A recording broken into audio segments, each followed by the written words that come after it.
Hello everyone, welcome to code with me மோகனா. இன்னைக்கு இந்த செஷன்ல நம்ம என்ன டாபிக் பார்க்க போறோம் அப்படின்னா set set in Python. Okay, செட்னா என்ன அப்படின்றத பார்க்கலாம். நம்ம பார்த்துட்டு வந்துட்டு இருக்கிறது டேட்டா டைப்ஸ், பைத்தானோட டேட்டா டைப்ஸ் தான் நம்ம பார்த்துட்டு இருக்கோம். ஆல்மோஸ்ட் லிஸ்ட் அண்ட் டிக்ஷனரி நம்ம கம்ப்ளீட் பண்ணிட்டோம். இப்போ நம்ம அதுல இருக்கிறது செட் பார்க்க போறோம். இந்த லிஸ்டும் டிக்ஷனரியும் நமக்கு மியூட்டபிள் டேட்டா டைப்ஸ்ல இருந்தது. மியூட்டபிள்னா என்ன? நமக்கு அதுல இருக்கிற வேல்யூஸை நம்ம சேஞ்ச் பண்ணிக்கலாம், ரிமூவ் பண்ணிக்கலாம். இந்த மாதிரி ஆப்ஷன்ஸ், ஃபெசிலிட்டிஸ், மாடிஃபிகேஷன் பண்ற ஃபெசிலிட்டிஸ் இருக்கிறதுனால தான் we call it as mutable அப்படின்ட்டு சொல்றோம். அதே மாதிரி அந்த மியூட்டபிள்ல வர இன்னொரு டைப் தான் இந்த செட். ஸோ செட்டும் நம்மளால அதுல இருக்கிற டேட்டாஸை ஆட் பண்ணிக்க முடியும், ரிமூவ் பண்ணிக்க முடியும். இந்த செட்டுன்றது என்ன அப்படின்னு பார்த்தோம்னா, it's an unordered unindexed collection of unique elements அப்படின்னு சொல்றாங்க. அது என்ன அன்ஆர்டர்ட் அண்ட் unindexed அப்படின்னு பார்த்தோம் அப்படின்னா, இப்போ செட் லிஸ்ட் எப்படி டிஃபைன் பண்ணாங்க? ஒரு ஸ்கொயர் பிராக்கெட்குள்ள combination of data elements, different elements கொடுத்தாங்க. ஃபார் எக்ஸாம்பிள் ஒரு இன்டீஜர் இருக்கலாம், இல்ல ஸ்ட்ரிங் இருக்கலாம். அந்த மாதிரி நமக்கு காம்பினேஷன் ஆஃப் டிஃப்ரெண்ட் டேட்டா எலிமெண்ட்ஸை நமக்கு ஒரு ஸ்கொயர் பிராக்கெட் குள்ள கொடுத்தாங்க அப்படின்னா we call it as a list அப்படின்னு சொல்றோம். அதே மாதிரி டிக்ஷனரி அப்படின்றது எப்படி இருந்ததுன்னா, ஒரு கர்லி பிரேசஸ்க்குள்ள கீஸ் அண்ட் வேல்யூஸா நமக்கு இருக்குது அப்படின்னா, அத நம்ம டிக்ஷனரி அப்படின்னு சொல்வோம். இங்க செட்ன்றது எப்படி டிஃபைன் பண்றாங்க அப்படின்னா, செட்டையும் நம்ம ஒரு கர்லி பிரேசஸ்க்குள்ள தான் நம்ம டிஃபைன் பண்ண போறோம். பட் இந்த டிக்ஷனரிக்கும் செட்டுக்கும் என்ன டிஃபரன்ஸ் அப்படின்னு பார்த்தோம்னா, டிக்ஷனரியில கீஸ் அண்ட் வேல்யூஸா இருக்கும். வேறஸ் செட்ல அப்படி கிடையாது. இதுல நமக்கு combination of different data elements இருக்கும். யூனிக் எலிமெண்ட்ஸ், அதாவது நம்பர்ஸ் இருக்கலாம், இல்ல ஸ்ட்ரிங்ஸ் இருக்கலாம், பூலியன் வேல்யூஸ் இருக்கலாம். இந்த மாதிரி காம்போஸ் நமக்கு செட்ல இருக்கும். Separated by commas. Only thing it is enclosed within a braces, curly braces அப்படின்றது தான். டிக்ஷனரி கீஸ் அண்ட் வேல்யூஸா இருக்கும். செட் அப்படி கிடையாது. வேல்யூ செப்பரேட்டட் பை கமாஸ் அப்படின்றது இருக்கும். இது ஒரு டிஃபரன்ஸ். ஓகே. அன்ஆர்டர்ன்னு சொன்னாங்க. அன்ஆர்டர்னா என்ன?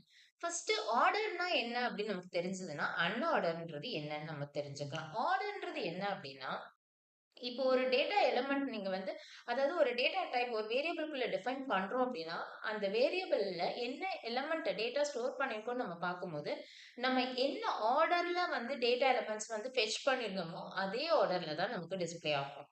இதே செட் எடுத்துக்கிட்டோம் அப்படின்னா, நம்ம டிஃபைன் பண்ணியிருக்கிறது ஒரு ஆர்டர்ல நம்ம டிஃபைன் பண்ணியிருக்கோம். வென் அது நம்ம அவுட்புட்ல நம்ம டிஸ்ப்ளே பார்க்கணும் அப்படின்னு அந்த வேரியபிள கால் பண்ணும்போது, அதே எலிமெண்ட்ஸ் இருக்கும். பட் ஆனா அது ஒரு ஷஃபிள்டு ஃபார்மேட்ல இருக்கும். அதே ஆர்டர்ல இல்லாம மிஸ்பிளேஸ்ட் ஆகி வேற வேற இடத்துல இருக்கும். அதனால தான் we call it as unordered.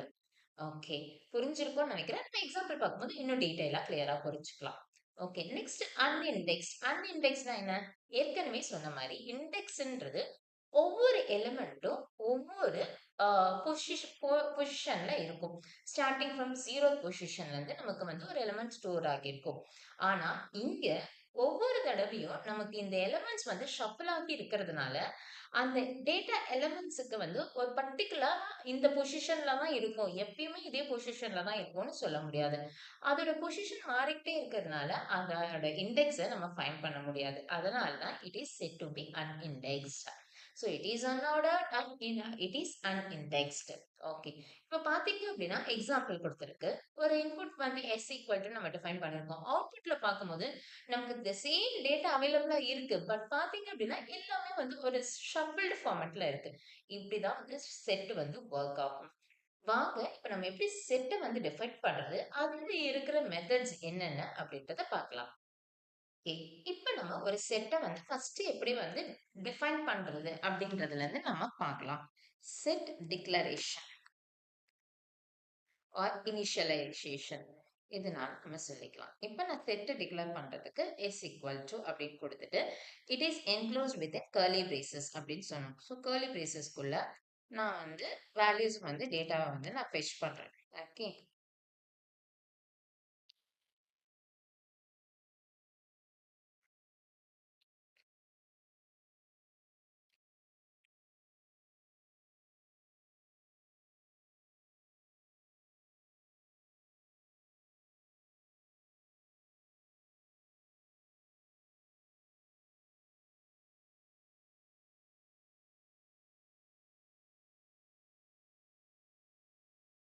Okay. இதுதான் என்னோட டேட்டா. இந்த டேட்டால நம்ம பார்த்தோம் அப்படின்னா, நான் வந்து கொஞ்சம் நம்பர்ஸ் அண்ட் ஸ்ட்ரிங்ஸ் வந்து நான் குடுத்திருக்கேன். ஓகே. ஒரு பூலியன் வேல்யூவும் கூட நம்ம எடுத்துக்கலாம். Okay, fine. இப்போ இத நான் வந்து என்னோட அவுட்புட்ல நான் இந்த வேரியபிள்ல என்ன டேட்டாஸ் வந்து ஸ்டோர் ஆகியிருக்கு அப்படின்றத நான் பார்க்கணும். அப்ப அதுக்கு நான் என்ன குடுக்கலாம்? பிரிண்ட் ஆஃப் எஸ்ன்னு குடுத்தேன் அப்படின்னா, எனக்கு அதுல இருக்கிற டேட்டாஸ் வந்து எனக்கு டிஸ்ப்ளே ஆகும். இப்ப பார்த்தோம் அப்டின்னா, நமக்கு எத்தன எலிமெண்ட்ஸ் நம்ம குடுத்துருக்கோம்? ஃபர்ஸ்ட் பார்த்தீங்க அப்டின்னா, இன்புட்ல நம்ம குடுக்கும்போது 3, 6, 9, 10 எலிமெண்ட் நம்ம குடுத்துருக்கோம். இப்ப நம்ம அவுட்புட்ல பார்த்தோம்னா, ஒன்லி 8 எலிமெண்ட்ஸ் தான் நமக்கு வந்திருக்கு. இது எதனால அப்டின்றத ஃபர்ஸ்ட் தெரிஞ்சுக்கலாம்.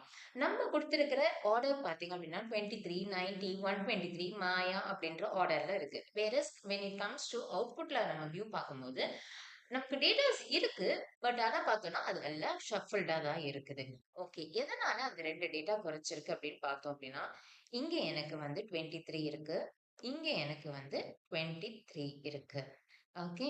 சோ இந்த 23, 23ன்றது என்ன அப்படின்னு பார்த்தோம்னா, it's called as duplicate values அப்படின்றது சொல்லுவாங்க. அப்போ டூப்ளிகேட் வேல்யூஸ் அலோவ் பண்ணியிருக்கான்னு கேட்டா, செட் அலோவ் பண்ணல. நம்மள பொறுத்த வரைக்கும் லிஸ்ட் மட்டும் தான் இது வரைக்குமே வந்து டூப்ளிகேட் வேல்யூஸ அலோவ் பண்ணியிருக்கு. டூப்ளிகேட் வேல்யூஸ் வந்து டிக்ஷனரி அலோவ் பண்ணல. அதே மாதிரி செட்லயும் டூப்ளிகேட் வேல்யூஸ் அலோவ் பண்ணல. ஓகே. ஒன் மோர் என்ன வேல்யூ அப்படின்னு பார்த்தோம்னா, இங்க 1 இருக்கு. 1 is also equivalent to true. So அதனால அந்த 1ன்றது ஃபர்ஸ்ட் என்ன வந்திருக்கோ அதை மட்டும் நமக்கு எடுத்து நமக்கு கொடுத்திருக்கு வேல்யூ. இப்போ இதுதான் வந்து அன்ஆர்டர்ன்னு சொல்றோம். ஸோ இப்போ இது எல்லா வேல்யூஸ் மிக்ஸ்டா இருக்கும்போது நமக்கு இதுக்குன்னு ஒரு பொசிஷன் வச்சு நம்மளால டேட்டா வந்து எடுக்க முடியாது. ஸோ அந்த ஒரு டிராபேக் வந்து இந்த செட்ல இருக்கு. ஓகே. எவ்ளோ நம்பர் ஆஃப் எலிமெண்ட்ஸ் வந்து இருக்கு அப்படின்னு பார்க்கறதுக்கு நம்ம லென்ன்ற கீவேர்ட நம்ம யூஸ் பண்ணுவோம். இப்போ இது நமக்கு டோட்டல் எலிமெண்ட்ஸ் வந்து 8 அப்படின்றது நமக்கு டிஸ்ப்ளே ஆகுது. ஓகே. நெக்ஸ்ட் இது என்ன டைப் ஆஃப் டேட்டாவ ஹோல்ட் பண்ணுது அப்படின்னு நமக்கு தெரியணும் இல்லையா? ஸோ அதுக்கு நம்ம என்ன யூஸ் பண்ணுவோம்? டைப்ன்ற கீவேர்ட யூஸ் பண்ணுவோம். இப்ப பார்த்தோம் அப்படின்னா, கிளாஸ், செட் அப்படின்ட்டு வந்துருச்சு. ஸோ இதெல்லாம் ஒரு பேசிக் திங்ஸ். நம்ம அதுல என்ன குடுத்துருக்கோம் அப்படின்ற அவுட்புட்ல வியூ பண்றதுக்கு, அதோட டோட்டல் எலிமெண்ட்ஸ வந்து ஃபைண்ட் அவுட் பண்றதுக்கு, அது என்ன டைப் ஆஃப் டேட்டா ஸ்டோர் பண்ணியிருக்கு அப்படின்றத தெரிஞ்சுக்கிறது எல்லாமே ஒரு பேசிக் மெத்தட்ஸ். ஓகே. இப்போ நம்ம வந்து இந்த செட்டுக்குள்ள இருக்கிற மெத்தட்ஸ பார்க்கலாம். என்ன நம்ம பண்ண போறோமா, ஆட் பண்ண போறோம். அடிஷன். அடிஷன் ஆஃப் எலிமெண்ட்ஸ் அப்படின்னு குடுத்துடலாம். இப்போ செட்ல நம்ம ஒரு டேட்டாவ ஆட் பண்ணணும் அப்படின்னும்போது, அதுக்கு நமக்கு இருக்கிற கீவேர்ட் வந்து ஆட். ஸோ எஸ் டாட் ஆட்ன்னு குடுத்துட்டு, இப்ப நான் இதுல வந்து ஒரு டேட்டாவ நான் குடுக்குறேன். குடுத்துட்டு இத நான் வியூ பண்ணி பார்க்கிறேன். எனக்கு என்ன வந்திருக்குன்றது தெரியும்.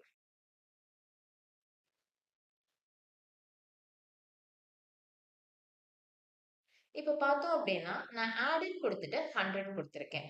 அப்படி 100 குடுக்கும்போது எனக்கு 100ன்ற டேட்டா வந்து ஆட் ஆகியிருக்கு. ஆனா எங்க எனக்கு ஆட் ஆகியிருக்குன்னு பார்த்தீங்கன்னா, ஏதோ ஒரு இடத்துல ஆட் ஆயிருக்கு. ஆல்மோஸ்ட் வந்து இண்டெக்ஸ் பொசிஷன் 2ல வந்து எனக்கு 100 ஆட் ஆயிருக்கு. இதே வந்து நான் திரும்ப வந்து இன்னொரு தடவ வேற டேட்டா குடுக்கும்போது, அது இன்னொரு பொசிஷன்ல வரும். ஸோ இதுக்கு வந்து ஒரு ஆர்டரே கிடையாது. நம்ம குடுக்குற டேட்டா அதுல போய் ஆட் ஆகும். பட் ஆனா அதுக்குன்னு ஒரு ஸ்பெசிஃபிக் பொசிஷன்ல போய் ஆட் ஆக போறது கிடையாது. நம்மளால அத குடுக்கவும் முடியாது.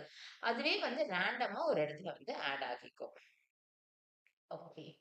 நெக்ஸ்ட் பார்க்க போற மெத்தட் வந்து அப்டேட்.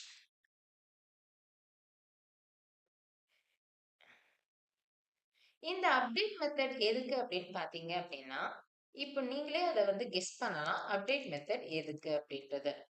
ஐ ஹோப் நீங்க கெஸ் பண்ணியிருப்பீங்க அப்படின்னு நினைக்கிறேன். இப்ப நான் அப்டேட்ன்னு குடுத்துட்டு, அதுல ஒரு கர்லி பிரேசஸ்குள்ள என்னோட செட் ஆஃப் எலிமெண்ட்ஸ நான் வந்து பிளேஸ் பண்ணியிருக்கேன். ஓகே. 10, 20 அண்ட் 30ன்ட்டு குடுத்துருக்கேன். அந்த 10, 20, 30ன்றது கூட அதே ஆர்டர்ல இல்ல. இது வந்து 10 ஒரு இடத்துல இருக்கு. 20 அண்ட் 30 அடுத்தடுத்து இருக்குது. அவ்வளவுதான். ஓகே. அப்போ நம்ம இந்த ஆடுக்கும், அப்டேட்டுக்கும் என்ன டிஃபரன்ஸ் அப்படின்றத பார்த்தோம் அப்படின்னா, ஆட்ன்றது ஒரே ஒரு எலிமெண்ட்ட மட்டும் தான் நம்மளால ஆட் பண்ண முடியும். வேறஸ் அப்டேட்ன்றது நம்மளால மல்டிபிள் எலிமெண்ட்ஸ வந்து ஆட் பண்ண முடியும். இதுதான் வந்து ஆடுக்கும், அப்டேட்டுக்குமான டிஃபரன்ஸ். இதே அப்டேட்ட நம்ம வந்து டிக்ஷனரிலயும் யூஸ் பண்ணியிருக்கோம். அங்க வந்து நமக்கு மல்டிபிள் கீஸ் அண்ட் வேல்யூஸ ஆட் பண்றதுக்காக நம்ம யூஸ் பண்ணோம். இங்கேயும் மல்டிபிள் வேல்யூஸ ஆட் பண்றதுக்காக நம்ம யூஸ் பண்றோம். இதுதான் வந்து செட்ல எப்படி ஒரு டேட்டாவ ஆட் பண்றது அப்படின்றதுக்கான ஒரு மெத்தட்ஸ். உங்களுக்கு வந்து இந்த வீடியோ பிடிச்சிருந்ததுன்னா லைக் பண்ணிக்கோங்க. உங்க ஃப்ரெண்ட்ஸ்க்கு யூஸ்ஃபுல்லா இருக்கும் அப்படின்னு நினைச்சீங்கன்னா, அத ஷேர் பண்ணிக்கோங்க. இன்னும் நீங்க சேனல சப்ஸ்கிரைப் பண்ணாம இருக்கீங்க அப்படின்னா, தயவு செஞ்சு சேனல சப்ஸ்கிரைப் பண்ணிக்கோங்க. இதே மாரி இன்னொரு இன்ட்ரஸ்டிங்கான வீடியோல மீட் பண்ணலாம். அதுவரைக்கும் ஸ்டே டியூன்டா இருங்க. Thank you. பை.